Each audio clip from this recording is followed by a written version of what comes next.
Uncensored, no holds barred talk. 24 hours a day, 7 days a week. This is Global Reality Radio Network.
Edition of the Global Reality right here on the Global Reality Radio Network. I'm your host, Josh Reeves. It's super duper late tonight, and I apologize. It was completely out of my control, folks. This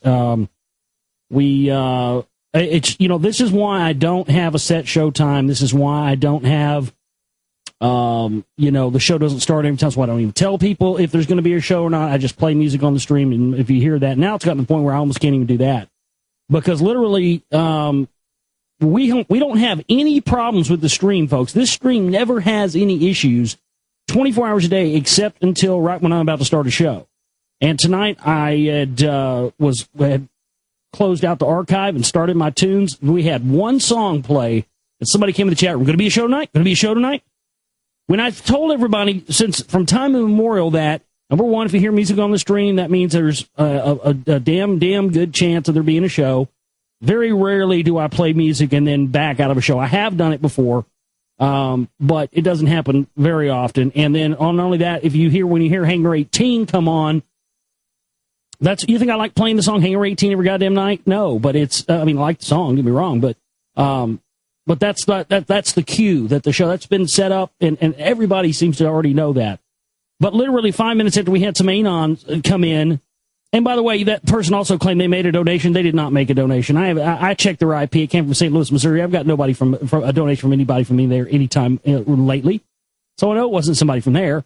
So it's just full of shit. They're lies. They're spooks. They're feds. And they come in and they want to know when the show is. Because back when I used to have a set show time, every day it would start messing around that time. And tonight we got hit. The whole internet went down at my house, all of it.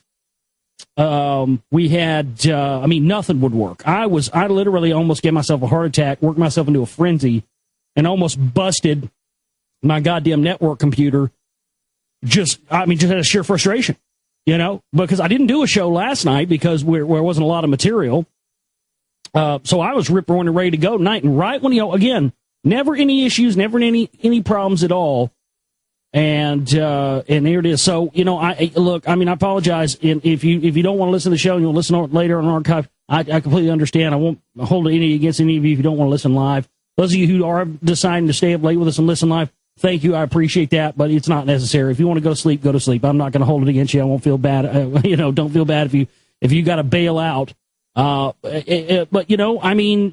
When I'm ready to do a show and I'm in that mode already, it's very hard for me to just not do a show. You know what I mean? So that's a problem sometimes. But, luckily, there's not a whole lot of stuff, but I'm going to give you a show tonight nonetheless, because I want to be here and I wanted to do a show. It's like they know that every time. So, we're soldiering on nonetheless. Thanks for being here with us. This is the Wednesday now into Thursday edition of the broadcast, the 7th into the 8th of March, 2012. And my name is Josh Reeves, and I am your host. TheGlobalReality.com is my website. We're going to be getting into some emails, some news, and probably some reading from Sitchin tonight as well. I'll jam-pack all this stuff in here as fast as I can and make it as compact of a show as I possibly can while getting into everything that I need to talk about with you here tonight on the broadcast. Love to have emails from you anytime. Global Reality Show globalrealityshow@gmail.com. That's globalrealityshow@gmail.com. You can send emails over there anytime. You can send them in during the show while I'm live. You can send them, any other time. And we will be happy to read those on air, answer questions, and all that stuff. I don't have a chance to get back to everybody individually. I try to get, at least respond to everybody, but I just don't have time to respond to everybody. And sometimes questions, it's just easier for me. That's why I started reading emails on the show originally, was because, sometimes folks, questions that you get, I would have to type out a goddamn novel to fully explain or answer some of the questions, So it's just better that I do that on the show, and I enjoy doing that. I think it's a good part of the show, and we get some really good emails. We get some really shitty ones sometimes, but you take the good with the bad, just like everything. But I do enjoy getting mail from you guys, and so please keep sending it. So again, thanks for being here with us tonight. We do need your support right now. LegalMorality.com. Use the chip and banner, donate button, wherever you want to use, right there. We were like $100 short on our fundraiser last month, so I had to take money out of DVD sales that we had to pay the bills, and we've gotten $53 in since then, and that really that was what we got last week. We got nothing in this week. We've gotten almost nothing in almost a week.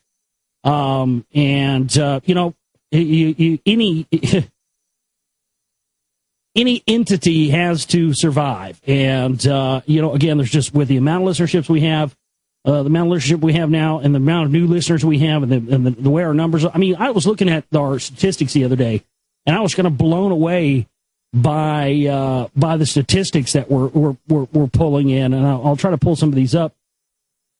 And we in the past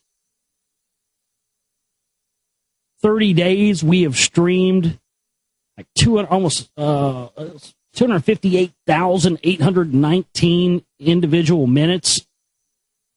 It's just unbelievable. We've had, it's just the numbers are going through the roof. Even the live listens are going through the roof, and YouTube videos and everything else. But still, people supporting our work and helping us continue is just, there's still just a very few people out there that do that. And so we got to have your help to do that. And not only that, I've got to fund this film as well. And I really think that this film is a good opportunity, especially with this rock wall thing. Is a good opportunity.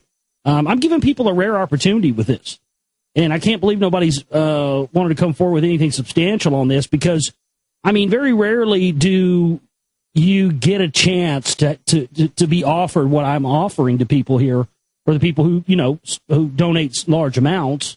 $10, $20, $50, it ain't going to get you there, but you donate $500 or more, you're going to have a chance. Did I mention this? Did I tell you guys this? Maybe it was in my head and I didn't tell you, but yeah, the people who support us for the Rockwall film and the budget and all this in a big way, I'm going to give you a chance to be a part of this. Meaning, whatever discoveries, and will be some. Every time they've ever done a dig, they've pulled artifacts out and dinosaur bones, and some of these dinosaur bones that you can pull out are worth a lot of goddamn money.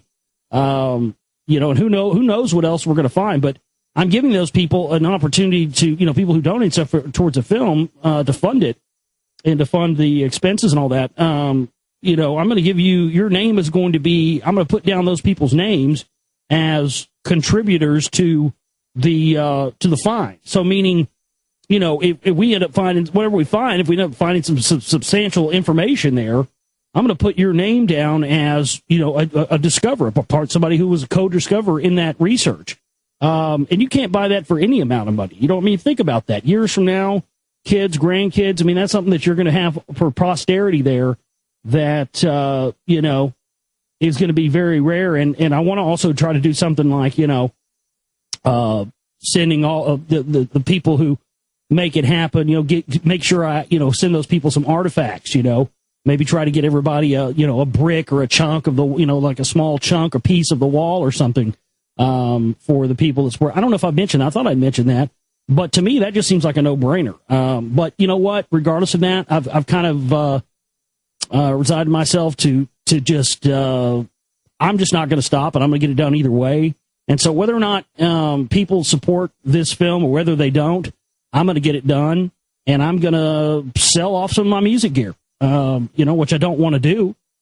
I don't want to have to do that, but I'm not going to be stopped. I'm going to do whatever it takes that I have to do to get this work done, because this is my mission and this is my life, and it's too fucking important not to do. And, I'm not going to be stopped just because, we're not getting the support that we need to do it.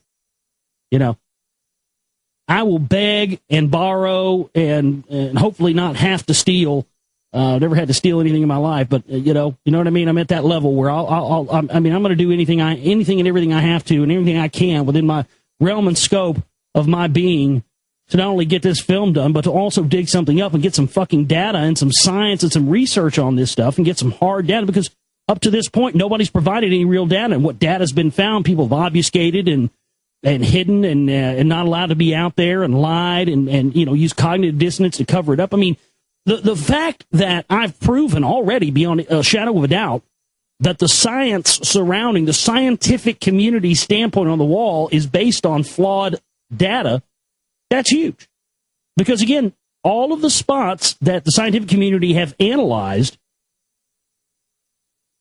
that has made them come to the conclusion that the wall is a natural formation have not actually been on the wall itself. But because there's these unusual structures and there's also natural sandstone dikes in the area, it's created this thing where because they don't have the NASA Landsat images that John Lindsay got from NASA at the Rockwall Historical Society or, anywhere else, really. You have to go looking for it on the net to even find it. And so, when this scientific, standpoint was taken, the data of the location, the true location of the walls and the structure itself were not available.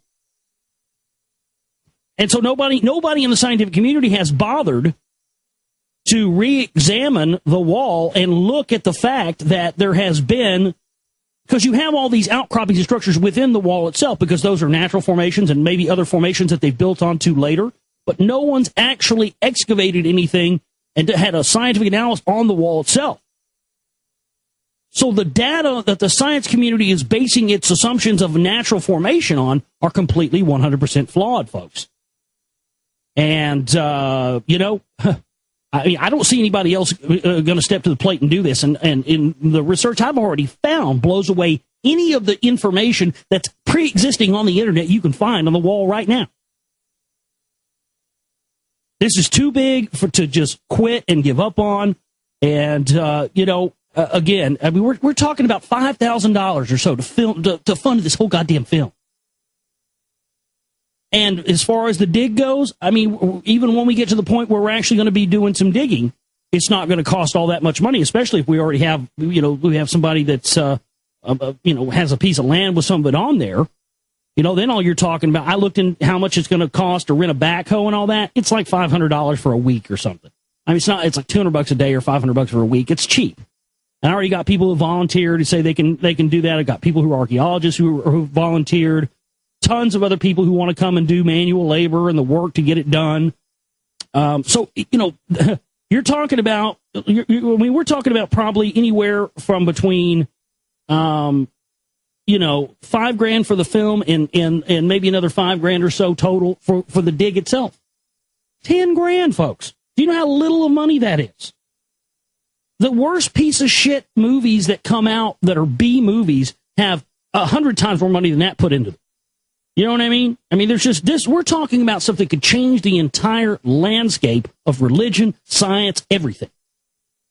And nobody out there in the whole wide world of sports wants to fucking come up with a little bit of cash so we can get this done. And not only that, I'm going to go travel across the 33rd degree parallel and go to multiple states, and I'm going to go and document mounds and quote-unquote Native American sites all along the 33rd degree parallel. And also coinciding with the Georgia Guidestones and all that stuff. I mean, it's going to be a hell of a film. I mean, there's just no reason why we shouldn't already have the backing and the support that we need for this movie. People are absolutely crazy and out of their minds if they don't support this film. And you know what? If that's the case, so be it. I will sell every goddamn thing I own. I will sell blood. I will sell plasma. I will go out and whore myself to cougars and MILFs if I have to do it, even though they probably wouldn't want me, but still, I don't care. Whatever I've got to do. I'm not going to sell crack and coke and drugs to do that because that's bullshit, and I'm not going to hawk their products. They can get their other fuckers to do it. I'm not going to do anything illegal. I refuse to do anything illegal to get the truth and get the word out. That's where I draw the line because that's what they want us to do. But within the realm and scope of legality, and within the realm and scope of what is possible, I will do what it takes to get this film out, regardless of whether any of you out there help me or not. But don't buddy up to me after I break this and it's all out there and act like you supported me all along. You didn't, because believe me, I got a memory. And I remember who's been there for me and who hadn't. That's all I'm saying. And, if I don't get the support I need from this, that's all well and fine, but I'll remember that. But anyway, this is just too big, dude. And I continue to dig on this and look at this and gather the data and then collate that with other. I mean, there is, the stuff that we talked about last week. My God, the magnetic signature of the rocks being like 85 times stronger than the entire magnetic field of the Earth, and that's what freaked out these, paleomagnetic scientists and stuff like that, geologists. My God. My buddy's got a cousin who's a geologist for, I don't know, one of these big oil companies or something, and he's offered his service. We got a guy in Florida who has his engineering company and stuff like that, who's offered the services of his entire company to us for free, which is just absolutely fantastic. He's already made an account for me to upload map. I got to do that. I'm going to be on that. If you're listening, buddy, I'm going to be doing that soon. He's creating an account for me to upload stuff to and maps, and we're going to be able to do this legit. And it's not going to take a lot of money to do it, but that's the whole thing that people just don't get because of the model of the internet. It's since the days of the internet, it's just been like, everybody thinks everything is for free, and they wonder. They don't even question where people who have these big, gigantic operations get the money from. This is the reason why I've been exposing Alex Jones, all this stuff for years. I mean, my God, Alex Jones is in the most expensive, high-rise, big office building property, the most expensive property in Austin, folks. I mean, he was making $250,000 a month from videos and advertising sales 4 years ago, 5 years ago. What do you think he's making now? More than that. And don't think for a second, I predicted this years ago as well. What do you think's happening with all this Rush Limbaugh stuff? And he's losing his sponsors and all that, folks. I mean, why do you think for years Alex Jones had his show has come on at the same exact time as Rush Limbaugh?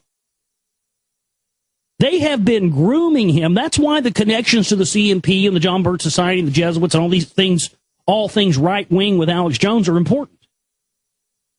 Because he is one of their stool pigeons. He is one of their pieces of property. And I'll bet you $1 to no nuts, they're going to fucking out-rush real soon, and they're going to slide in fucking Jonesy in his place. They have been grooming it for years, and Alex Jones himself has said many times that Rush Limbaugh was his idol, and what's made him want to get into this, well, there you go. Doesn't get no more, doesn't get much more simpler than that. But that's my point is, folks, you don't have, an operation that operates on that level without getting serious financial backing from somebody or, somebody buying your compliance and buying your silence. But, that's the whole thing. I'm putting it all on the table. If somebody wants to come forward with some cash to help us do this, that will be fantastic, and I will bend over backwards and make sure that you get the accolades and the credit that you deserve for your participation. If not, and I have to go the other route, which means I got to hustle and sell everything I own, everything else to it, so be it. I'll do that too. If I have to go that route, boy, there won't be any freebies. It won't ever be online for free. It won't ever be anywhere where you can see it for free. It'll be locked down. You buy it. I'll go and I'll pull some of that Everard shit He's such a spook, by the way. God, I've been seeing some of the shit he's been posting lately on Facebook. I used to really love that guy. I thought he was great. Now, I think that guy's as much of a fucking shill and a spook as Jones or even. I mean, the guy lives in the South. You know how much it costs to live? That's another. You know how much it costs to live in the South of France? Do you have any idea? That's where the elite live. The guy lives in the South of France. Come on, folks. But I mean, he was posting all this shit the other day about, oh, people are being led astray by the lost book of Enki and all this stuff. And then last night I saw another post where he was saying that global warming is actually real, and he believes all the science that people put out. I mean, my God, really? I notice he's all buddied up with Oracle over there, which is just a perfect fit because that's turned into a fucking spook factory. Oh, that shit! It was a spook factory when I left it in 2009. Oh,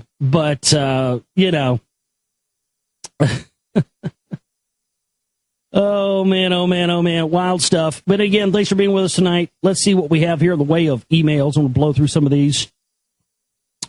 Stephen Irving says, Josh, you're quite right to correct me on the possible age of the rock wall. When I looked at the geological age of the Texas Blue Shale, it said approximately 320. I thought that meant 320,000 years. And I you know what? I got screwed up too, Steve, because I was quoting your email the other night. Now I was saying 1,002. I meant million. Yeah, no. 320 million years ago was when the fucking blue shale was deposited. Now, if you look at the pictures, I don't have one handy right this second, but I had some last week that I dropped in the chat room. Well, it's interesting if you look at in the pictures where the blue shale is. Dude, you got another at least 60 feet, maybe 70 feet down before you're even getting to the bedrock or the base of the wall. And guess what, Bubba? Nobody's gone down that deep yet. But guess what? I'm going to. Oh, yeah. I'm going to. And I love it because I've got, some of my friends, like my best friend I grew up with, I've known him since I was, I don't know, we started hanging out, we were fucking 14 or something.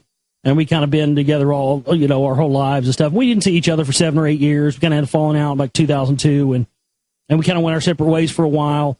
But, as soon as I had found out about the rock wall thing, I was like, I got to get a hold of my buddy, dude. He's got to get in on this. And, he's kind of aware of a lot of this stuff, not as much as me or a lot of us are.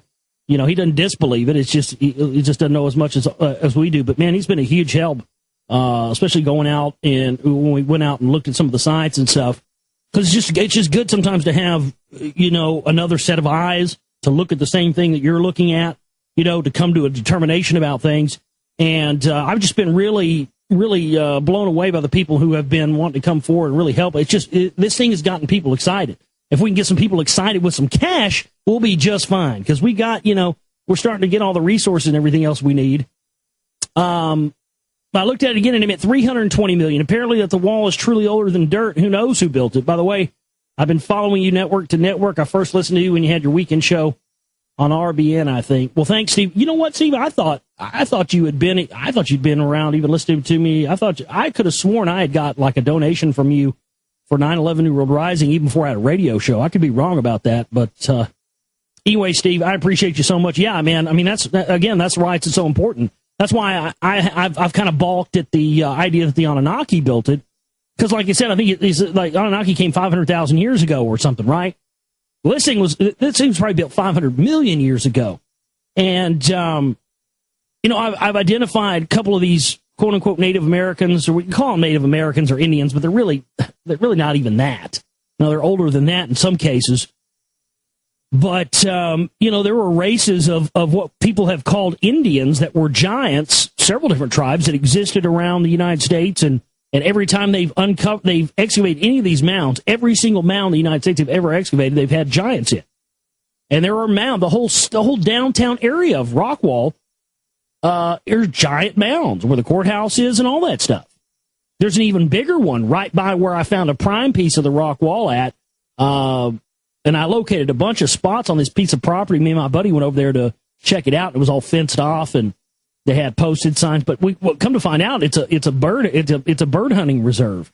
We're going to hunt birds, so we're thinking about going out there with some shotguns and calling them up and saying, "Hey man, can we come out here and get us a day of bird hunting? We're going to hunt some birds, man. Hell yeah!" Take the dog out there, make it look like we're going to put some camo on. We're going to leave the guns in the truck, go out there and take the cameras and all the gear.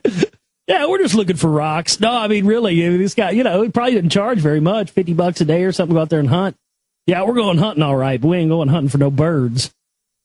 Well, I guess it depends on how you look at it. Anunnaki birds, maybe, I don't know. But yeah, I mean, it's way older than the Anunnaki from my standpoint. That's why I haven't really pushed that narrative of the Anunnaki building the wall. Now, it's possible that some of the later additions to it, it's possible maybe that they utilized it and added on to it later. That's a possibility. I mean, there's no way to really prove that, I guess, in lieu of, we having some more digs and finding more artifacts and stuff. But yeah, I mean, it's so old, it was built so far back in antiquity that people, it appears when you look at it, people just built it. But I mean, that blue shale's way up there, dude. It's 25 feet below the top of the wall. You know what I mean? And they didn't even go down to the bed. It goes way down. And the stones, this is the interesting thing, the stones get bigger the deeper that you go. I mean, the whole thing is just fascinating. And, regardless of if we ever find out the whole truth of it or not, I think that, I just feel that my soul, and I know this can sound fucking weird and crazy and kooky to you probably, but I don't care because it's the truth, and I've never been afraid to say the truth up here on this show, regardless of whether or not it sounds kooky or not. And I know a lot of people have a problem with that. Well, that's your problem, not mine. But I'm here to tell you right now, my soul, I've never felt that I had to do something and absolutely had to do it more than I've ever felt about this. Never. And, I mean, there's something here. And the evidence shows that. But thank you, Steve. I appreciate you being with me as long as you have, my friend. And appreciate your support and donations and everything you've done, Steve. Hope you keep listening, buddy. And maybe we can get you out there. You said you didn't get to go to the last one. Well, we're going to change that next time. I'll get a hold of you, Steve, once we get this thing going, and we'll get you out there to the site. Because Steve was the one that said that he was in a Dallas UFO group, and they were, supposed to go out and do a big thing, and all of a sudden, no, never got to go. We'll change that. Easter Island heads have arms. Yeah, I've known about that for years. Whoever sent me that. Yeah, that's not really new news. I've known about that for a while. This is from Jack. He says, "Hey, Josh, I was listening to Monday Night Show and heard you talking about resources that disappear. That happened to me more times than I can count. Here's my question. Do you think things are deliberately made available on the internet, knowing that people like you will find it and then be disappeared in an attempt to discredit people like you and others who make the attempt to enlighten others?" Maybe there is a little bit of that. I wouldn't say that's that way in every case, but I think more of what it is, from what I found, Jack, is it's just more of like, well, it's just the hubris of these people. Oftentimes they admit to things that they just don't count on or figure that anyone would ever spend enough time and have enough of a brain to connect the dots in the proper way to make the connection to things. And when somebody like me or you or anybody else, who's good at connecting the dots and researching this stuff starts to find, tidbits of this information, like, for instance, before the last election, we're talking about 2007, 2008, before that, before the last time Ron Paul ran for president, back before that time, and back before Chuck Baldwin ran for president either, back before that time, something on the internet saying, Ron Paul connected to the CMP or Chuck Baldwin's connected to the CMP or something like that. That was before I started exposing it, before a lot of people even knew about it. Back then, that wouldn't have meant much to anybody. But as soon as people start talking about it and exposing it, and they become aware that people are connecting the dots on certain things, yeah, that's when they start going through and scrubbing stuff. So he says, also, do you have a system to determine what you download? Because it's impossible to download everything unless that's all you do 24/7. I don't understand what that means. A system to determine what I download? What do you mean what I download? music, movies, that kind of thing. I don't have a system for that. I mean, I just, generally how I do it is, believe me, I for years, that's why I'll tell you why I have no qualms about downloading music or movies and stuff for free. If I had every single dollar that I have spent, this is no joke, folks. No joke. I mean, I used to have some epic CD collection, movie collections. If I had every dollar for every goddamn, if I had every dollar that I've ever given the music industry and the movie industry, I know this is the same case with all you out there. If I ever had all that money, I would be a gazillionaire. I'd be sitting in a fucking penthouse, with the Rockefellers and the Rothschilds, sipping on Merovingian baby's blood and fucking, drinking stem cell smoothies and shit. I'd be a gazillionaire. So let me tell you something. I got no qualms about, these fucking labels and conglomerates losing money. The artists get fucked either way. That's the thing that few people know and that people don't tell them. Most of I've had friends and known people, and have known tons of people who've been on record labels and have gotten signed and all this stuff. And a lot of these labels do not give you your digital rights, meaning you make money on whatever, like if you sell for every CD you sell, you make money off that, or every DVD or whatever you sell. But your digital rights, whatever is sold through the digital format, iTunes, anything like that, you don't make a goddamn dime off of. They get it all. So why do you think that they have pushed everything towards this digital format of the physical media going away? Because it fucks over the artists and the individual who are putting out the stuff. So what I do is if I always, especially for bands that I like and I want to see continue, or like shows, TV shows or movies or what, I'll tend to download that, and if I enjoy it, I watch it once or listen to it once and I enjoy it, I immediately go and buy it, or pay for it off iTunes or something like. Yeah, I mean, I've done that a lot, especially for stuff that I want to see continue. But I really don't know what you mean as far as, yeah, I mean, I don't know. I guess if you have a slow connection, I just download whatever I'm into, really. I guess with it's a lot better when you got FiOS. But Jack also says, by the way, I bought Secret Riot Volume 2 and I've already watched it 3 times. Also purchased the Data DVD. Great stuff. Thanks for all you do. Well, thanks, Jack. I appreciate that, buddy. Let's see what else we got here.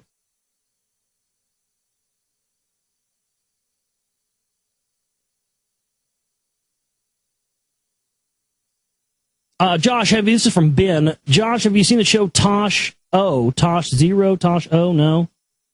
Turn the tube on for a couple of days, and every time I see something more and more disturbing, this guy's show goes from funny to very odd. I've just seen a couple of episodes where a man had his leg amputated from the shin bone, and the man is holding it, showing the viewers all the muscles and poking his amputated leg. The host, Mr. Tosh, pretends he's a horse, and he gets completely naked. They use pixelation, but it's clear what you are seeing is a completely naked man putting little boys ranging from 6 to 8 years old with jokey outfits on their backs and racing them. One clip on Comedy Central would be a show on their regular commercial rotation if Mr. Tosh in character some gay orgy spreading a man's pixelated butt cheeks and sticking his tongue out. And if you watch it, it looks like he's really tonguing this guy's asshole. Dude, I'm no longer concerned or leery. It's beyond that. I'm afraid, flat out scared. I have a daughter. There's no protecting our children from what's scary. What's scary is this guy.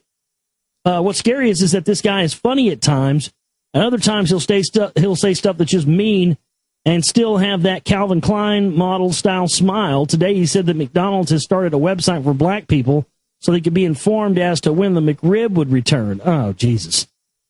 You know what? That's just categorically wrong in and of itself, because you know what? I mean, all the people that I've ever known in my life, maybe this is just where I live, because I live in Whitey McCrackerville. Well, that's not true. I live in fucking, it's pretty mixed. I mean, where I live, you can go, Chinatown is right around the corner. You can go right around the corner. You got Mexicville. I mean, you know, but my point is that most of the people I've known that have eaten the god-awful McRib have all been white people. I mean, I guess, you know, I don't know. That's down here in the South. You know, it's a little different, but that's just categorically wrong. He will return another commercial. Mr. Tosh claims he has more racial jokes than any other show. Just wanted to let you know what's going on in TV land. Your friend Ben. Well, thanks, Ben. I don't watch TV, but there are a few shows that I like, and I download them or get them on iTunes or whatever. Not very many. Most of them are comedy shows. I like sketch comedy and stuff like that. The League, because John LaJoie is in that show. The League on FX. That's one of my absolute favorite shows. I don't have cable or anything like that. I just get it off the internet. What's another one? Portlandia on IFC. You guys seen that show with Fred Armisen and Carrie Brownstein from the band Sleater Kinney? I love that show. Other than that, there's not really a lot of stuff I really watch or download regularly on a regular basis. I watched the new Beavis and Buttheads. They were all right. Too much Snooki for me, though. Thanks, Ben. I appreciate the update there, my friend. This from Matt. He says, hey, Josh, yesterday I had a question on air referring to Graham Hancock and his work Supernatural. In your response, you expressed that you believe that there is some validity to this concept of extra-dimensional communication via sacred substances, but that this is largely being and has been used for nefarious purposes by them. Well, it has been used by them, but it can be used by us as well. I started saying back in, I think, 2008 or 2009 on this show, and people have been listening to this for a long time will back me up on this.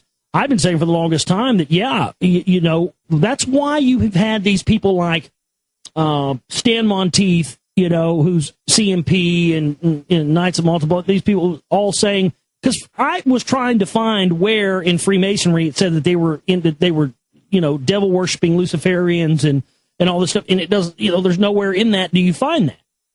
And then I started realizing that these people have been putting out Masonic propaganda for years, and propaganda about magic itself, and that's why they have, phony magic and the guy in the cape and the hat pulling the rabbit out, and the whole phony, the stuff like what Penn and Teller do, and those guys are a couple of cocksuckers. I used to be a fan of them back in the day, but they're a couple of cocksuckers as well.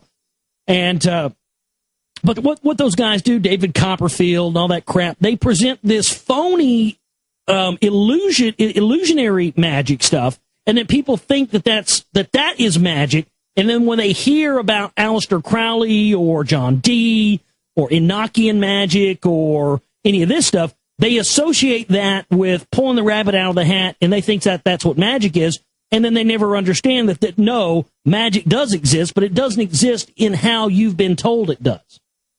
But these motherfuckers are magicians, dude. They use magic every single goddamn day. I mean, your money itself is one of their magic tricks. He also says, however, is it not possible that we might have some allies hidden in the dimensions that we aren't supposed to know exist? Yeah, absolutely. But the problem is, Matt, that,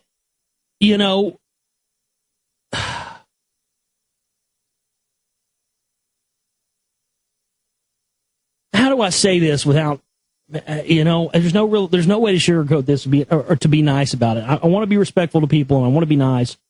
Not towards you, Matt. I don't mean that towards you. I just mean in general. Matt, look, I'm just going to give it to you straight, dude. And you know that this is true. There is a reason, the original reason why there was secrecy in the secret societies, like the Brotherhood of the Serpent, the Brotherhood of the Snake. That was one of the original ones. Supposedly set up by Enki. And these were supposed to be things that were going to teach mankind the secrets about who we are, where we really came from, the things that have been hidden from us, and to do it in secret so that the elite wouldn't know about it. Well, over the course of thousands of years, that stuff got infiltrated and taken over and everything else. And so the secrecy went from being in secret. The reason it was in secret is so that people who didn't need to have their hands on this type of information wouldn't get their hands on it. But instead, once the hierarchy took that over, they turned it into the secrecy. They turned it from being secrecy to protect the secret so they don't get in the hands of, the motherfuckers that are running the planet today. And they turned that secrecy, that already built-in existing secrecy for secret societies and mystery schools and all that, they turned that into the way that they would hide the existence of any of this stuff from the general public and then use that hidden knowledge against the public for control. So while I agree with you that we should be learning how to use this stuff, it's very hard for me to tell people. I used to tell people to do that, but now I don't do it so much on the show because, honestly, folks, I agree with, whoever it was, Inky or the, I don't know, the original people who set that up. Most people are not worthy of the secret knowledge. Most people are not. Because most people's natural instinct is going to be to do, think about it. What would you do if you were in the situation or you were in the position that the elite were? You would do exactly the same way, the same things they did. You would. Don't say you wouldn't. Every one of us would. Because when you're dealt with that much power, the natural impetus is to just have more control and to keep your power structure in place.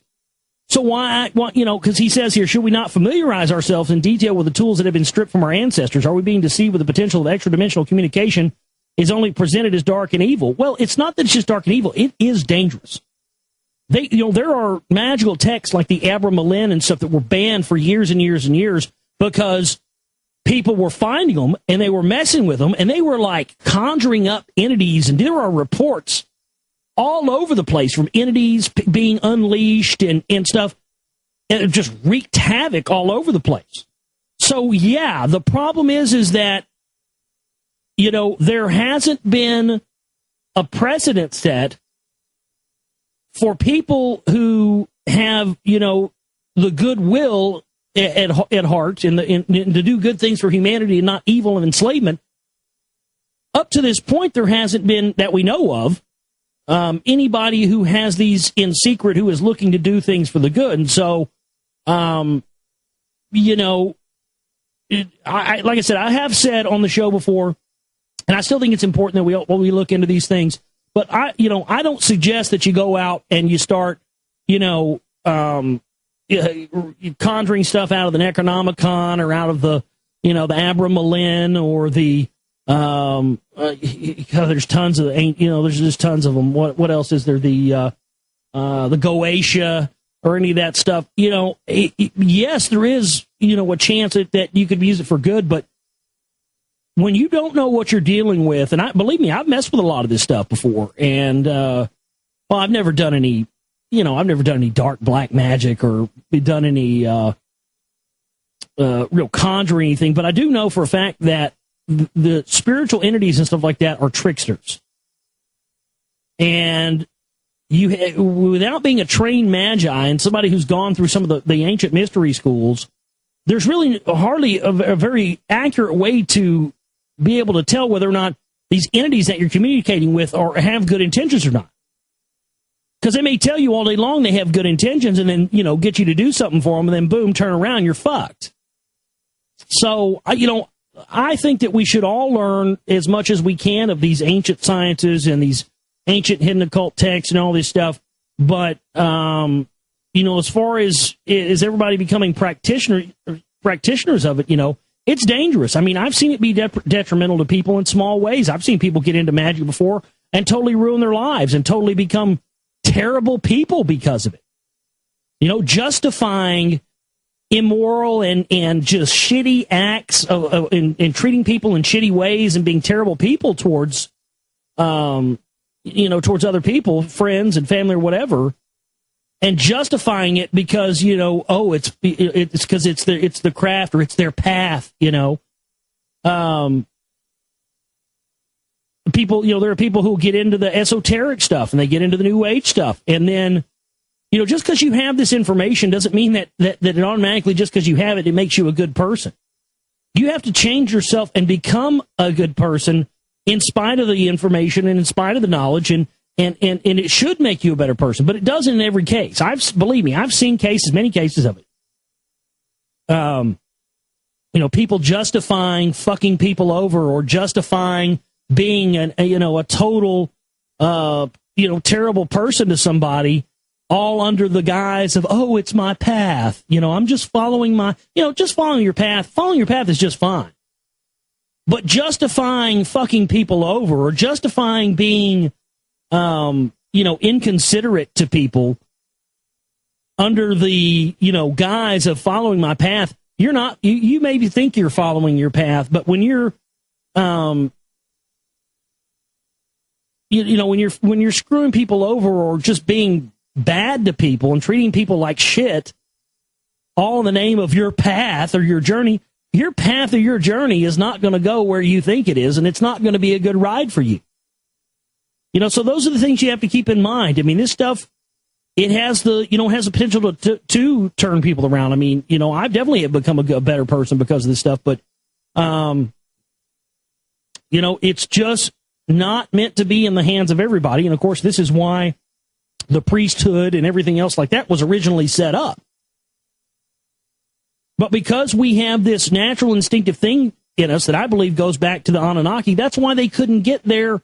Remember, they had the Agigi, whoever it was, the original people they brought down to do the labor for them. They wouldn't do it, so that's why they had to create mankind in the first place. Well, why do you think it is that people, absolute power corrupts absolutely? Why do you think that is? Why do you think it is when people get lots of money or positions of power or something like that? Why do you think it is that their natural impetus is to want more power and to, want to grow and get bigger and have more control? That's just the nature of the beast, and that's because we have this in our DNA that makes us want to do that. The Anunnaki were a princely people. They weren't worker bees and drones and slaves. And so we have this natural thing. That's why they wanted to wipe us out in the first place. Because we have too much of our ancestors inside of us, and when anybody ever tries to attempt to enslave us or get us to do things that aren't within our makeup, we rebel against it. So there you go, Matt. I hope that helps.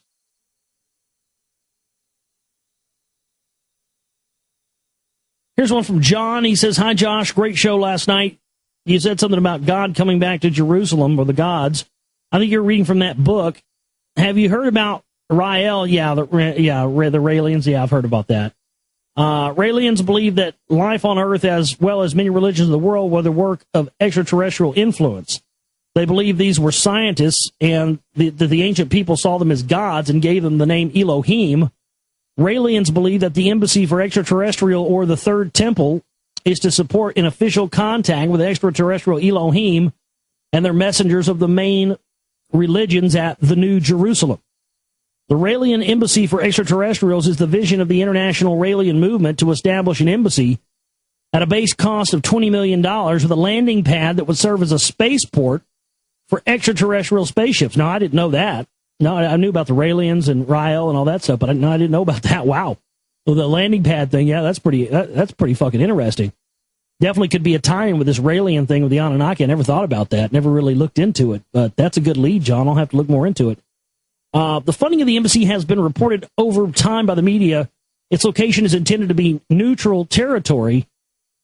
Preferably, Jerusalem would be surrounded by acres of campground capable of supporting about 144,000 people, or more than twice the estimated Raelian membership as of 2005. Is that why they call it a holy land?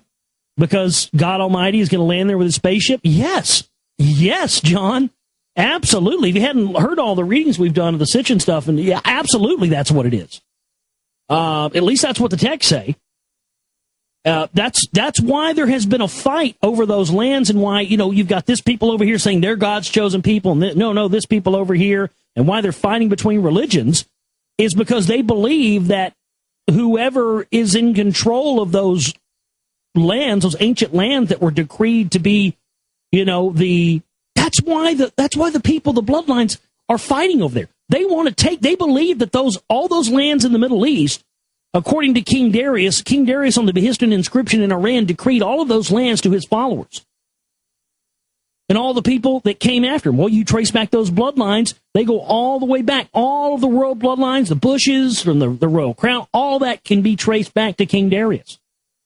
And they believe that those lands belong to them, and that's why the Crusades happen. That's why the modern Crusades are happening. Blackwater, all of this stuff is because they believe that whoever is in control of those lands in the time when Yahweh returns and lands the landing pad is going to be the anointed people of the world, and probably will receive immortality versus the rest of the people who won't receive immortality, or those people will get to go up in the spaceship and go back to, Zeta Reticuli or fucking wherever it is, Nibiru or something. And the rest of people, the unbelievers will die down here in a lake of fire on Earth. I think that's what that's been about all along. That's why they've been fighting. It's like, okay, the rest of you, those of you who believed in me, here I am. We're going to go on the spaceship. The rest of you are going to die down here on Earth in nuclear calamity. Now I'm curious to know who your guess is as far as this God anyway. Because, well, it's Yahweh. We talked about that the other night on the reading that we were doing, yeah. My other question is about the spirals that have been around in caves and other material from the ancient world. I had put that in. That's in the spiral thing. I have a film called the Norway Spiral Sumerian Stargate. It's on YouTube. It's a mini documentary. That's got some stuff about that in there. Do they stand for time or dimensional travel? You know what, John? Just go watch that documentary film. It's up on my website as well. It's called Reality of Illusion Part 2, Norway Spiral Sumerian Stargate. And everything of what I believe as far as those spirals and stuff and the data and information that I collected is in that film. And I think it does a very good job at explaining that. So definitely check that out, John. Thanks for the email. Oh, let's see. This is from Jeff. He says, hey, Josh, great show, and please keep pushing the envelope with the Anunnaki material. The people that listen to the show who are complaining about this information obviously have had no experience with fringe material or experiences. I have personally seen a triangular-shaped craft fly directly over my head in perfect view. It was actually right before I had stumbled across your show years ago when you were on Oracle. How synchronistic. Thanks for leaving that network, by the way, and doing your show the way you want to. Well, you're certainly welcome, my friend. You are setting the example for free speech and free thought on the web. Keep up the good work, brother. Well, thank you, my friend. I appreciate that so much more than you know. I love when people get it. You know what I mean? And you either get it or you don't. It's just, and a lot of people that complain about the way I do things, they just don't get it. And I can't fix that, and I can't change that because, because it's just the way I know how to do things. You either get it or you don't. And I'm not going to waste my time trying to convince the people that don't get it to get it when there are so many other beautiful, wonderful, amazing, smart, intelligent people out there who do get what I'm trying to do. You know what I mean? I would rather spend my time trying to give those people more information than try to spend my time worrying about whether or not I'm going to put on the kind of show that's going to be, or do the kind of research that's going to be, to fit into everybody's paradigm. As far as direct experiences with info, not on the internet, I used to work night audit and met a general for the Air Force. He arrived late, and the resort I was working at required us to take a photocopy of every person's ID who was checking in. He looked directly behind me at our logo and said, oh, I know why you need an ID. The sign behind me had an A directly in the middle of it and was drawn to look exactly like a Mason square and compass. Yeah, the symbolism just everywhere, isn't it, Jeff? He proceeded to hand me an ID I had never seen before with an 8-digit number. Oh, boy. It, of course, would not photocopy. It just came out black every time. That's a DOD ID, isn't it? That's what that sounds like to me. It's probably a DOD ID. It's probably a Department of Defense ID. Who else has IDs like that? I think in the NRO, National Reconnaissance Organization. There's several. Yeah, you try to photocopy them. And you can't make a copy of it. Oh man, that's rich. I told him not to worry about it, but I asked him what kind of ID it was, and he told me that it was a world ID. A world ID. Wow. He then told me more information after I thanked him, and I asked what he thought of the shuttle program being shut down. To which he replied that if I saw what the Air Force was landing in the ocean, on the mobile ocean bases that I would laugh at the shuttles. If you saw what the Air Force is landing in the ocean on mobile ocean bases, wow. Oh, man. Well, I mean, there's, I'm sure there are all kinds of bases under the water, folks. I knew somebody who was in Saudi Arabia a couple of years ago who saw a guy snorkel down under the water and go way deep. He had a fucking, what do you call it? Oh, like a harpoon? He had a harpoon and a snorkel, not a breathing mask, a snorkel. And this guy dove like 30, 40 feet down and went under this thing and just disappeared. In the Red Sea. Yeah, there are all kinds of bases and stuff all underneath the oceans. And it's people have been seeing UFOs come out of the water for hundreds of thousands of years. Obviously, this guy left me with a lot of unanswered questions, so I don't just understand how people have a problem with the information that you were providing. Well, exactly. Hey, dude, see, that story right there, if people saw what was landing on oceans in the middle of mobile ocean bases, yeah, that's what I have found in my research, Jeff, is that when you really, really dig into this stuff, you start to find that the reality, 99% of the time, is even more fucking crazy than what is considered to be the most fringe things that I've ever talked about. Really. I mean, that's the sad thing, is that, if we ever do get to a chance to have, some real hidden info or some real hidden information, a lot of people, and I think that's the problem now, a lot of people, this stuff sounds so outlandish to people that they never believe it's true. And that's what keeps this thing going and perpetuating itself, is because even when you give somebody the truth, most of the time, that truth is so foreign to them for their programming and their knowledge base that they just think it's horseshit. And that's why these people are able to continue right there in a nutshell.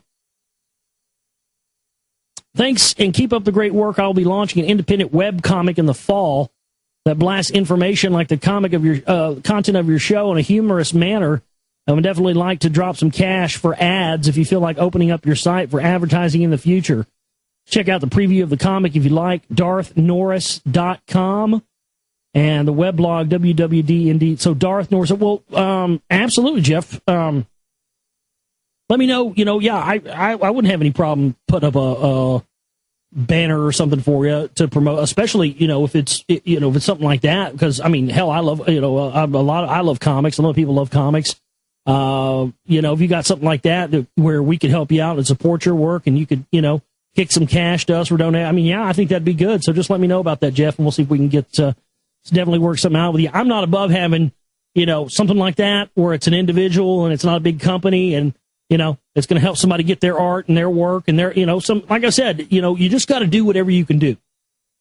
Whatever your talent is, whatever you can do that. Jeff, he can do comics. So what's he going to do? He's going to put out comics with info in it. That's a fucking great idea. Do whatever you can do. I would definitely support that, and I would definitely know that a lot of our listeners would, Jeff. So definitely let us know when that's done, my friend, and I'll do my best to support it. Maybe we can have you up or something. We'll definitely try to promote that for you. Oh, let's see. This is from Brad. He says, "Hi there, Josh. I found the last night's show very fascinating, especially the part about these loud sounds that you described that seem to be coming from the thin blue sky, as it were. That is, for what it's worth, I think that these could be extraterrestrial in origin, using perhaps some exotic advanced technology that humans may or may not have at this time. Maybe like some kind of energy device to create certain sounds. For what reasons, not known." Yeah, I mean, it could be like, well, the Sumerian texts say that when you start hearing those, that's, trumpeting the return of Yahweh. So, I don't know, man. We'll have to see. It's going to get interesting, though. That's for damn sure. Well, that's all the emails we have tonight. Not going to be doing any reading from Sitchin tonight. It's just too damn late, and the fucking problems with us getting hammered tonight is just... cause the show to be, kind of offset. But I'll tell you what, I'm going to take a break, come back, and we're going to jam through the news tonight. I don't know. We may get through the news fast. Maybe I'll be able to read a little bit. We'll see what happens. I don't have a whole lot of news tonight anyway, so it's going to be real quick. And I'll try not to keep you guys up late. Thank you so much to everybody out there for being troopers and sticking with us tonight live. I understand. I mean, it was just completely out of my control, guys. I mean, you guys don't understand how hard I was working my ass off for 2 hours before I started tonight trying to get this thing fixed, man. You know? I mean, it just sucks. I mean, it just seems like they know the days when I'm fired up, ready to fucking, get on here and blow some shit. So, anyway, we'll take a break, come back, get into more, folks. Stay with us. All right, back here with you on the Global Reality, right here on the Global Reality Radio Network, Late Night Moonbat edition, yes. Into the witching Moonbat hours tonight for you. Oh, yeah, motherfuckers, it's late. Oh, not too late for Satan, though. Suck Satan's cock. Yeah, well, the Dark Lord's always awake, Anyway, thanks so much for being with us tonight. We're going to be getting into some news in this segment of the show. And I got something very specific I want to talk about here at the beginning of the show. Oh man, you get a nose for things when you've been doing this any amount of time, or even if you've just been researching for any amount of time, And it's just so funny. You see stuff and you're like, that's an op. That's an op. You know what I mean? You just the stuff will come out and you'll see that's an operation. That's an op. And then you don't even have to do any research. And then you go and do a little research on it and you go, oh yeah, well, you're just proving what you already do, So we'll talk about some of that as well. TheGlobalReality.com is my website. We have 2 chipping banners, one for the bills and the support for the month to be able to pay all the expenses for the network and all that stuff, and just to continue with the work. Also have one there for, of course, as I mentioned earlier in the show tonight, for the Rockwall film as well, for the first preliminary budget there. In that, we need to get that before the end of the month. So please help us out if you can. TheGlobalReality.com. We haven't got anything. Zero donations this week. Zero support at all this week. And we're hurting. I got to pay the internet bill this week. So you know how that is.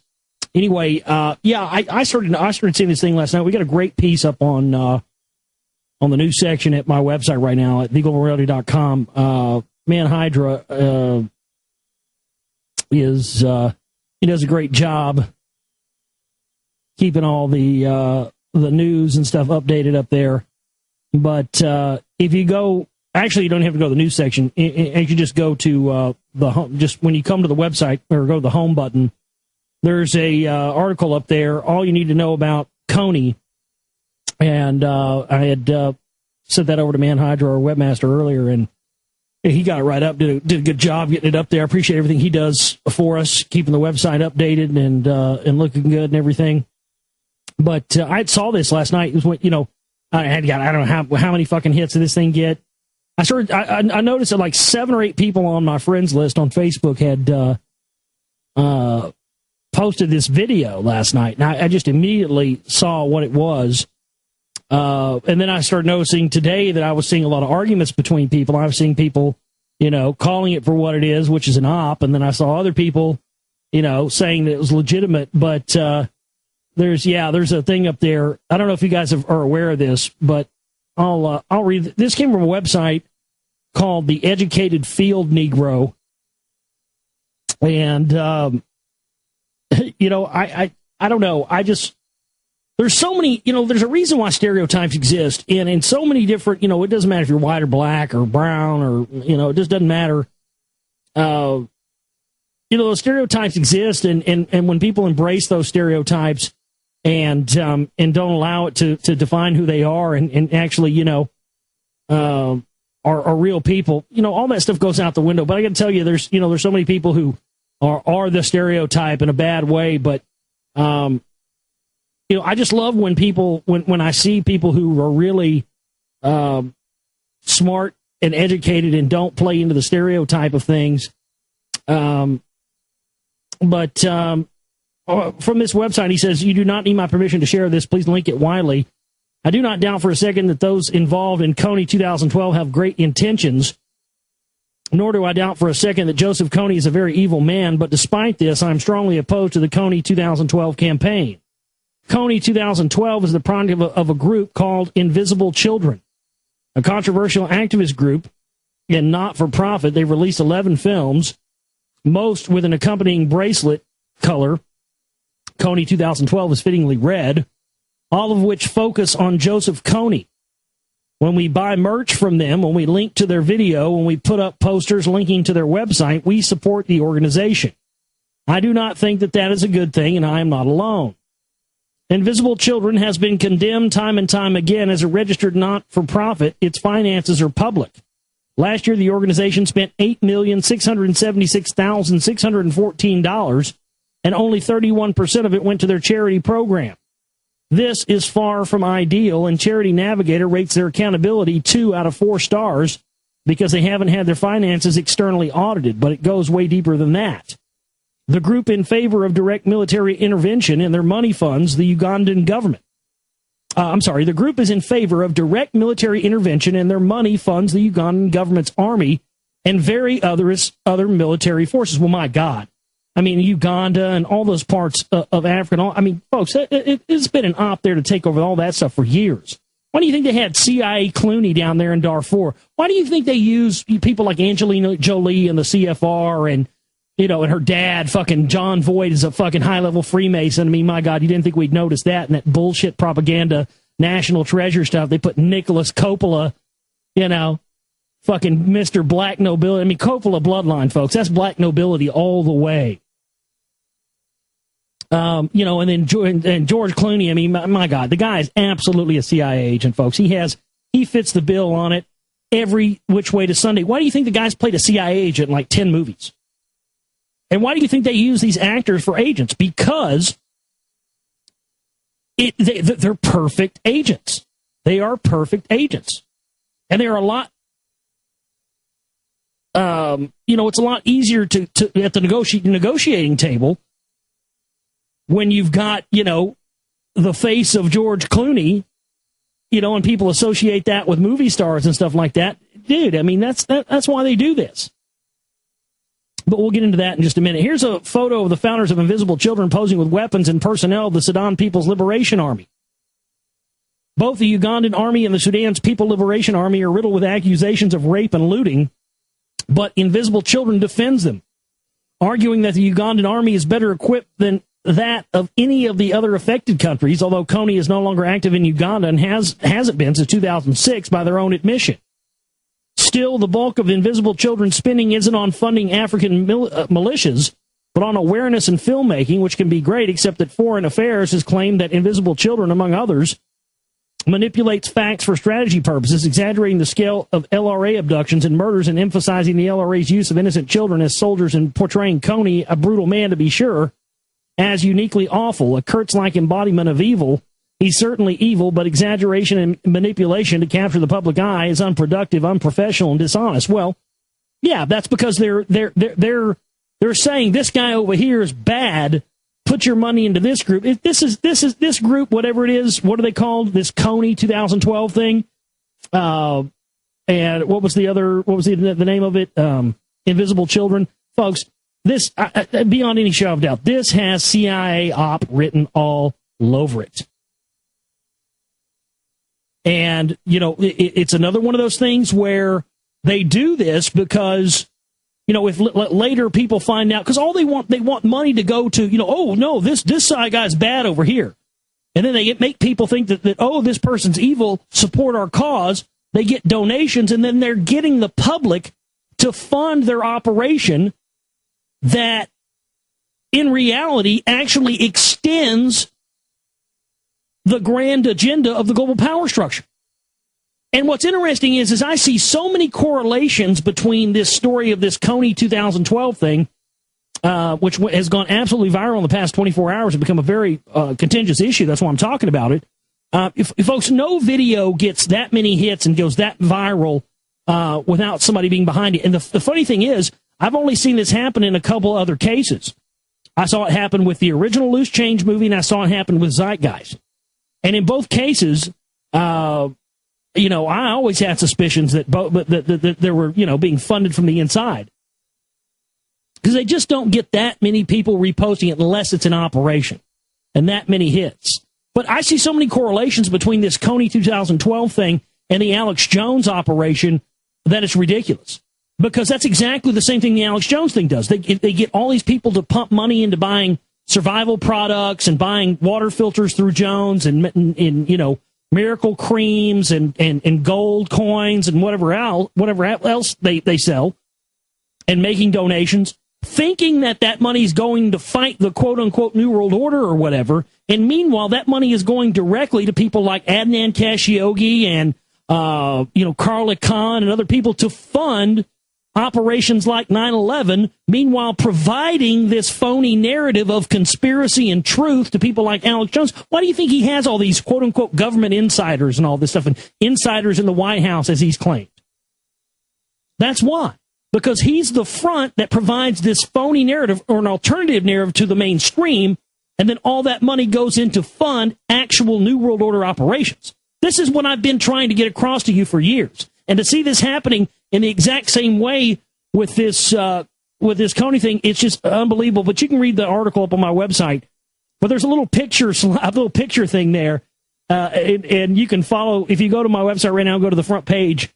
As I'm reading this, you can follow along with me. I'll give you a second to get there. You can just go ZGlobalRoundy.com. It should be right there on the front of the first page. It says all you need to know about Coney. It's got some pictures. You can go there around, follow with me as I read this, and you can just scroll through the pictures. Gentlemen, while we have been oh, wait, let me get the Obama voice going. Gentlemen, while we have been occupying with the Middle East for over a decade, China has been aggressively moving into Africa. They aid in the development of African nations in exchange for national resources and military and civilian contracts. We have to do something about this. So how do we stop the Chinese expansion into Africa? Anybody have any proposals? The same way we deal with the Chinese expansion in Asia. We need to build large military bases and have a permanent military presence at strategic locations around the continent.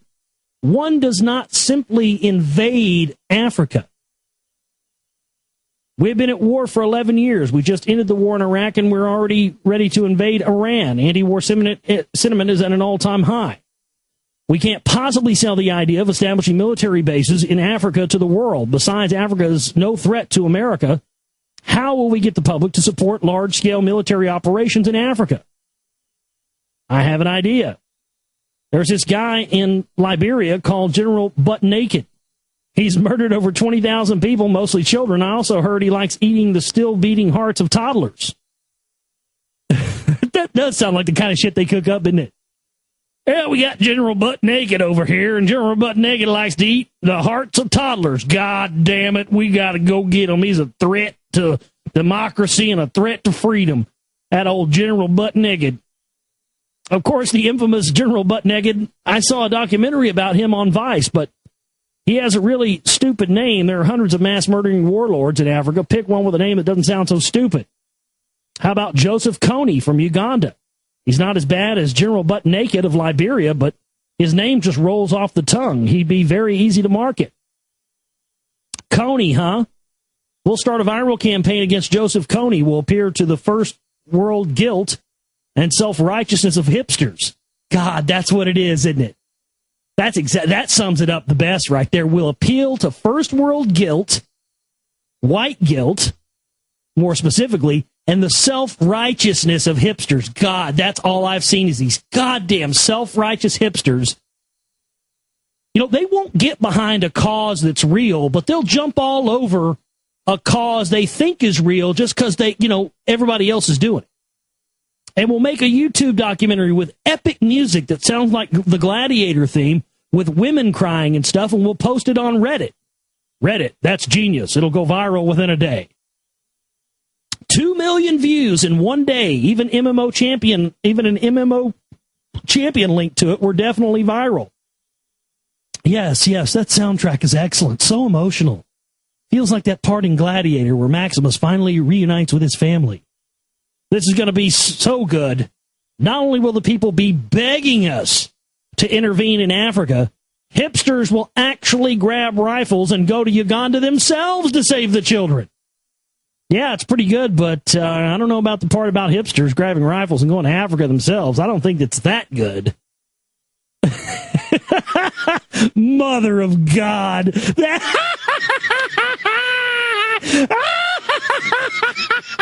Holy shit. Look at the fucking dude on the left with the emo haircut holding an AK. Oh my God. I guarantee you that guy's got a fucking iPod in his pocket with the shins on it. Oh my God. Look at this. Look at the hipster with a headband with a fucking RPG. That is fucking pure gold right there. Pure liquid gold. Oh man. Africa, here we come. That about sums that up. So, everybody's been up in arms about this Coney thing, and I knew it was going to take about 5 minutes for me to suss this out and fucking stomp this dead in the ground with a fucking mud hole in its ass. And there you go. That's what I just did. So if you have anybody getting bent up on this, definitely direct them to my site and to that link there with the stuff from the field, the educated field Negro, because that's some good stuff there. Oh man, yeah, it's up on the website. I'm not going to bother giving you a link. It's up, man. That's what I mentioned. You didn't hear me say that just a minute ago? Yeah. Man, Hydra did a great job and got that up there for us. Oh, man, now that we've put that one to rest, let me put another one to rest. I can't tell you, as fucking goddamn horrible as this is, and I hate to even make light of it because it is goddamn horrible, but at the same time, it just blows me away the things that, for years I've told people about, and they said that I'm a conspiracy theorist or that I'm making it up.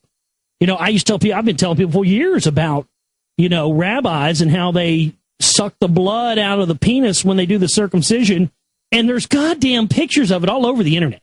All you have to do is go to Google Images if you dare. Don't only Google this at your own risk. Don't say I didn't warn you. You're not going to like what you see. But there are pictures. You can go and look where there's pictures of rabbis sucking the penis blood out after they do circumcision. I had people through the years accuse me of being a Jew. I just think that's the goddamn funniest thing I've ever heard of. If I was a Jew, I'd be a rock star. I wouldn't be up here doing this. I'd already used the Jewish mafia and been, you'd be buying my records right now. But no, I mean, I used to always scare because, these fuckers that would call me a Jew, it's like nobody in my family, in either side of my family, has ever been Jewish. But I guess because I'm white and my name is Josh, I used to tell everybody my code name was, that's my secret code name was Yoshua Red Shield. But no, somebody accused me of being a Jew one time. I'm like, you know what? I will send you a picture of my 8-inch uncircumcised cock if you want. And I'll prove to you I ain't Jewish because my shit ain't cut. And you know what? They shut them the fuck up real quick when I said that. All you gotta do is threaten them with a cock pick and, they usually shut up. But, apparently now a newborn has died after reportedly contracting herpes from the controversial circumcision ritual. And I hope that this shuts the fuck up those people out there who for years have called me and I noticed that, I'll post some of this stuff on Facebook sometimes, knowing that some of those people that, have said I was making that up are probably seeing that. And, of course, never nary a response at anybody. But I just feel vilified in this. I mean, I hate that this is disgusting. I hate that this happened and my vilification had to come through an event like this. But, God damn it, this is real. These fucking sick bastards really do this. You understand? And supposedly the whole thing with circumcision anyway has to do with the Anunnaki, allegedly. With that, the whole circumcision ritual comes from the fact that because of our the genetic tinkering that they did with animals, it caused the penile skin to form, and the Anunnaki didn't have that. And so to make the slaves and the humans be more like them, they started, cutting off the penis skin. And supposedly that's where that comes from to this day. And you know what? That makes a lot of sense considering it's, these Jewish rabbis and stuff that do that. And as we were talking about earlier with that email from John, the landing pad stuff in Jerusalem and all that. I mean, my goodness. To me, I mean, it's becoming more and more obvious that there actually is something to this Anunnaki stuff. A 2-week-old infant died at a Brooklyn hospital in September after contracting herpes through a controversial religious circumcision ritual. A spokesman of the city medical examiner told the paper that the unidentified baby boy died September 28, 2011 at Maimonides Hospital. The official cause of death was listed as disseminated herpes simplex virus type 1, complicating ritual circumcision with oral suction. As a part of the ultra-Orthodox Jewish circumcision ritual known as Mitzvah B'Pah, I can't fucking read Hebrew, the rabbi or mohel removes blood from the wound with his mouth. And again, literally, people for years said that I was making that up, that didn't exist, that I'm a liar, and I make things up, and I just make them up out of the clear blue sky. And I literally had more than one person, folks, say that to me. That I'm a liar, and I made that up. Well, God damn it, there it is in your fucking Fox News, your wonderful truth, where you go to get your truth. Yeah, it's all fun and games, so Fox News reports on it, and you fucking cocksuckers. I'm sorry, I hate to get mad, but God damn it. Do you think I would go and tell somebody, hey, maybe we need to, make a stink about this circumcision thing and these rabbis sucking penile blood out? But I had to take a child. This should never have happened. If people would inform themselves and quit thinking that just because they didn't hear about it in school, or just because they didn't hear about it at the water cooler at work, or just because they didn't learn it at the university, or just because they didn't hear Oprah or NPR talk about it, that it's not true. If people would get over that, this would have never happened. But because when somebody hears something as ridiculous as that, they just want to assume it's not true because of their programming, this is what happens. People die because of it.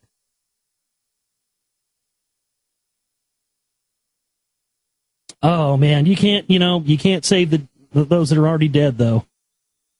You guys hear about this law and ethics and medicine, this stuff they're trying to pass? Was it New Zealand or something about? Oh, I've got the article here. It's from the Journal of Medical Ethics. I mean, you probably go think I'm making this up too. They are literally trying to pass legislation for post-birth abortions. Listen to this. Abortion is largely accepted even for reasons that do not have anything to do with the fetus's health. By showing that both fetuses and newborns do not have the same moral status as actual persons, and number two, the fact that both are potential persons is morally irrelevant. Adoption is not always in the best interest of actual people. The authors argue that we call after-birth abortion, killing a newborn, should be permissible in all the cases where abortion is, including cases where the newborn is not disabled. So they are literally trying to get the ability to just kill newborns for no reason. I mean, if you think we don't live in a sick, dark, evil, fucking eugenics world, you just got your head up your ass. There's just no excuse anymore. And as I said earlier, I'm tired of trying. I'm not, you know what? I've gone out of my way for over 10 years now trying to get people who don't see this stuff to see it. And you know what? I'm done with that. I'm done with it. I'm not going to do it anymore. I don't know. I had a friend who brought his girlfriend over last week, and, she obviously, he's a new girlfriend and stuff. I'd never met her before. And obviously, I'm sitting there talking about real, provable stuff, not crazy conspiracy theory. And she's going, like I'm completely out of my mind. And I mean, just being at my own house, at my house too, being rude and being, that's my thing, man. I'm just tired. I'm not going to try to convince anybody of any of this stuff anymore. I'm not going to do it.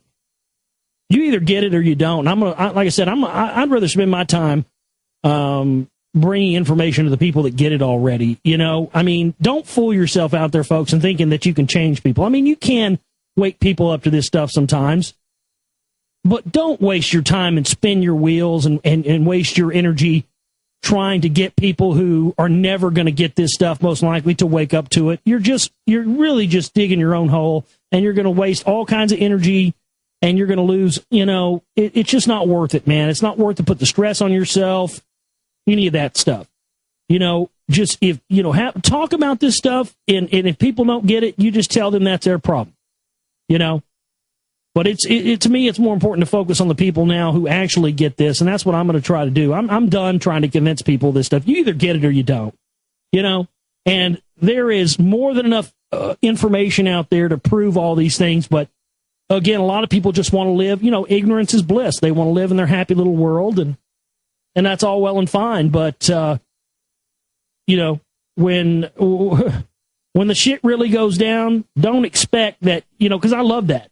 I've had that happen a bunch of times to me all through the years. People won't listen to me about anything, but when something starts to affect their lives and their livelihood or their job or their money or whatever it may be, their lives, all of a sudden they want to come to Josh and ask questions. I love that. Had a roommate a few years ago who did that right before the financial collapse happened. He got this job, and he was buying all this, getting credit cards and charging everything, buying all this bunch of shit he didn't fucking need. He lived in a goddamn trailer house, for God's sakes. But, this guy bought all this shit for his trailer house, like, fucking furniture and flat screen TVs and all this shit, and charging. I said, man, you think that's a good idea, dude? He's like, what do you mean? I'm like, dude, you understand that, like, the shit's about to go down, right? And he's like, no, what are you talking about? I'm like, dude, there's about to be a major fucking financial collapse real soon. And your job's probably not going to be there anymore. And, I don't think it's a good idea you should be charging. Oh, no, I make good money. My job's not going anywhere. Blah, blah, blah, blah, blah. Fucking 6 months later, dude, pow! Fucking bottom drops out. Hey, man. Oh, how'd you know that, man? Well, what do you mean? How'd I know what? How'd you know that? How'd you know that was going to happen, man? You're right. You were telling me, like, 6 months ago I shouldn't be buying all that stuff and charging all that. How'd you know it was going to happen? I'm like, dude, what the fuck do you think I do in here all day? I lived with this guy for like 5 years. And I've known people for 10 minutes that knew me better than this guy. He never knew me or never knew really knew who I was or even took any interest in what I was doing. I'm like, dude, I pay attention. I warned you. And I've had that happen to me so many times. They don't want to listen to you until, something's past the point of no return. They're like, hey, I need some advice about this. What do you got for me? Yeah, it's funny. You told me to shut the fuck up 6 months ago. You told me to shut the fuck up when I offered you some advice before. Oh, now I'm the expert. Now that you're fucked, you want to come and ask me. I just have no time or candy for those type of people anymore. No time, no candy.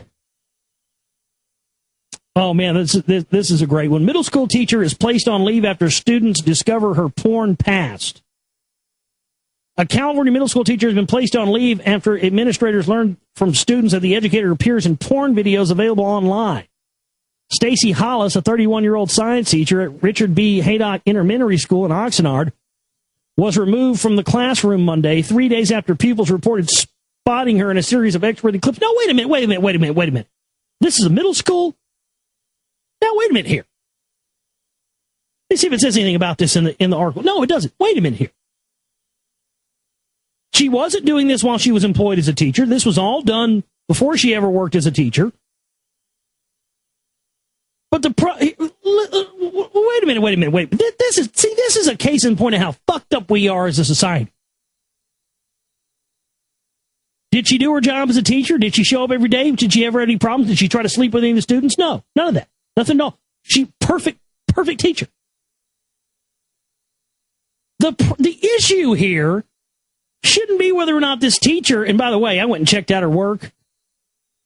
Oh, it's top notch. Oh, yeah, it's filthy. Good Lord. Whew. Man, oh, man, oh, man. Girl does it all. Ass to mouth. I mean, you name it. She's doing it all. Good Lord.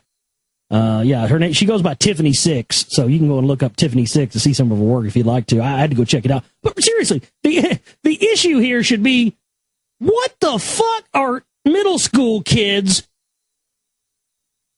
looking at porn and going and finding out that she's with porn. That should be the issue. But that's not the issue here. I mean, if a teacher had found this or, somebody's parent or something, okay, fine. But this was found by middle school students.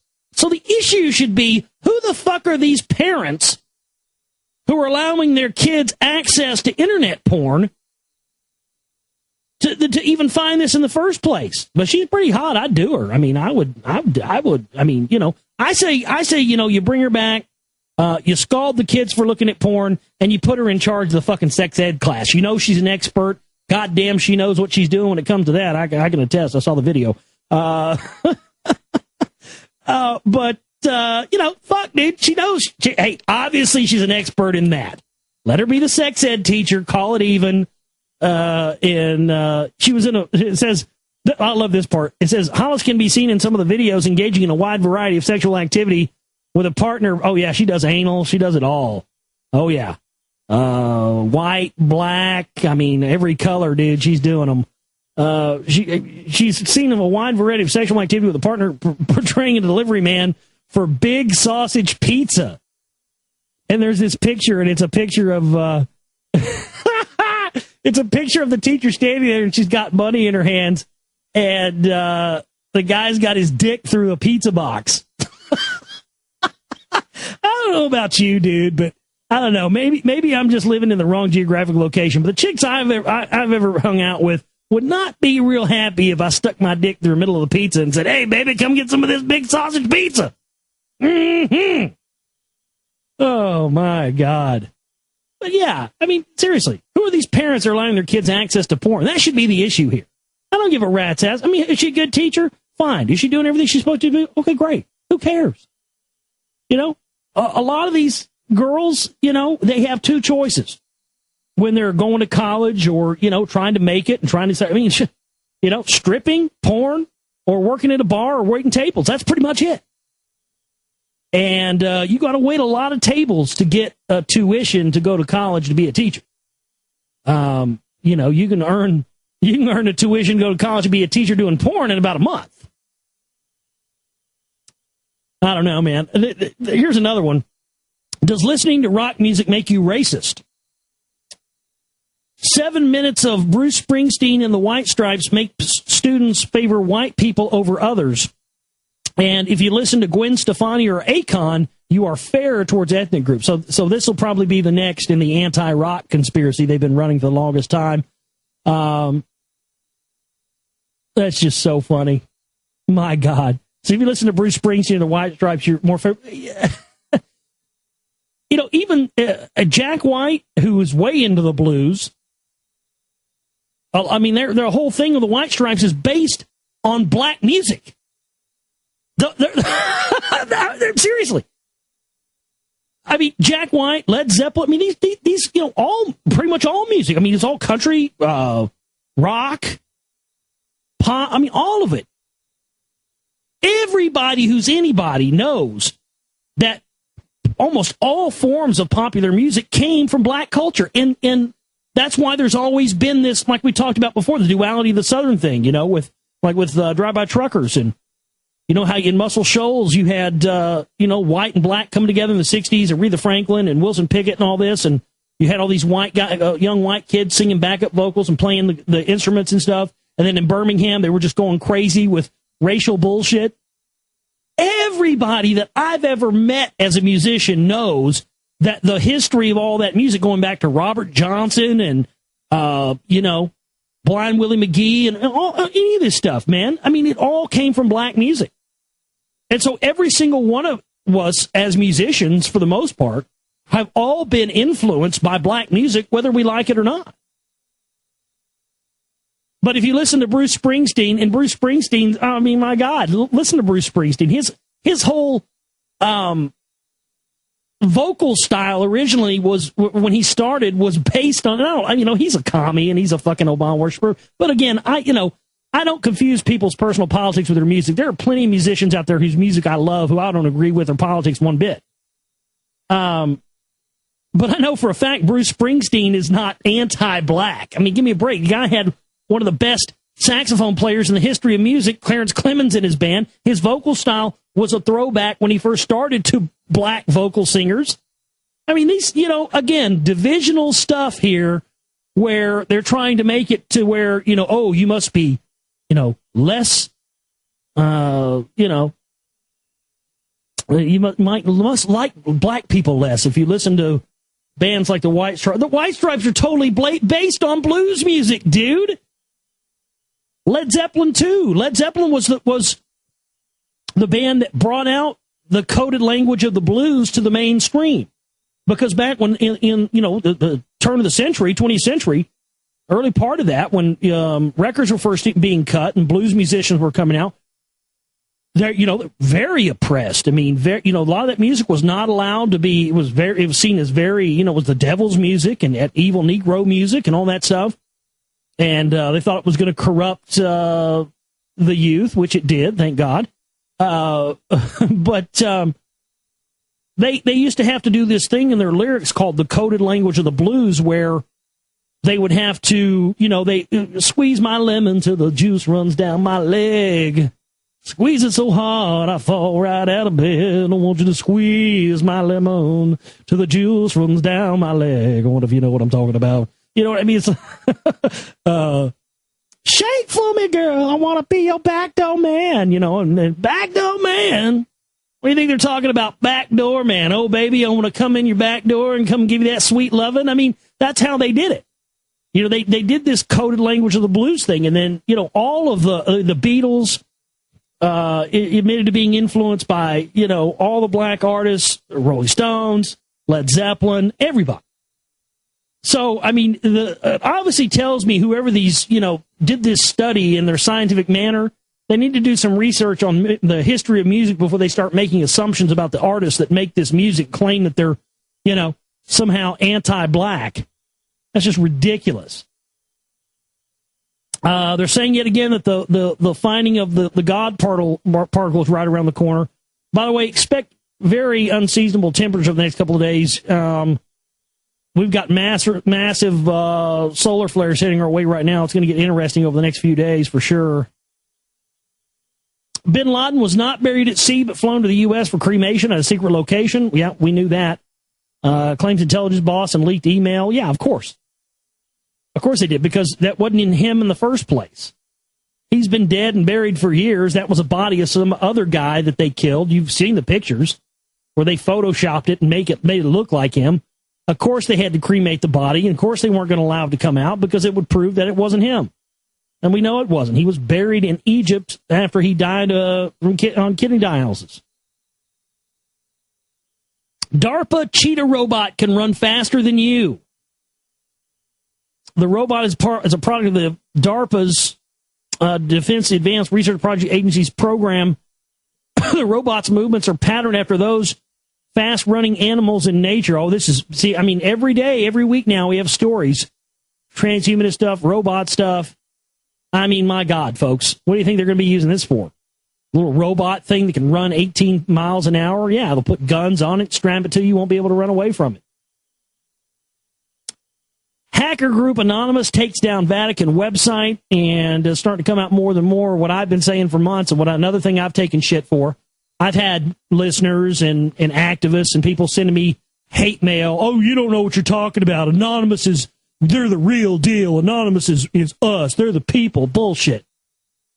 These are government-paid ops acting as hackers, false flag stuff, so that they can control the internet and shut it down and regulate it and the rest of it. It's all bullshit.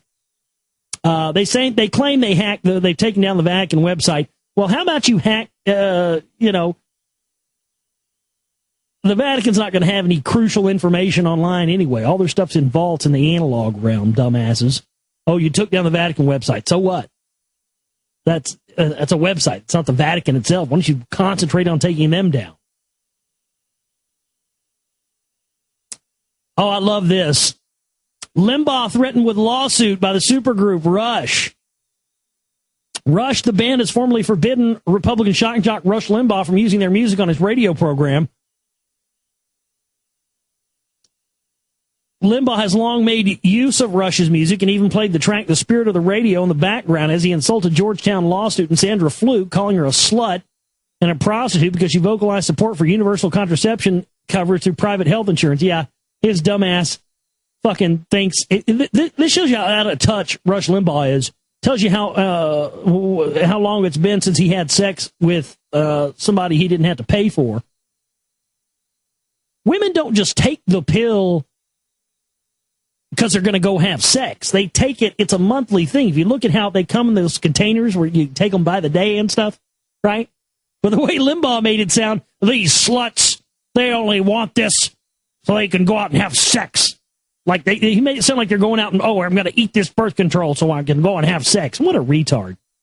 So yes, the mighty Rush has now asked Rush Limbaugh to quit using their music. Just like last year, they asked fucking Rand Paul to quit using it, which I think is great. But here's the thing about Rush, and I've been a Rush fan since I was 14, and saw them live. It was one of the first one of the first early shows I went to. Totally changed my life. They've been the soundtrack of my life ever since, and they've done some fantastic music. And they're not afraid. What I love about Rush is they're not afraid to be political and get political, but they absolutely refuse to ever take a side or to ever be on left or right or support a political candidate or even, talk about any of that stuff. But they're not afraid to do it in their music, and that's what's great. And what that's done is, because some of their stuff, you could say might lean a little to the left, and some of their stuff might lean to the right. But, their lyrics and their words.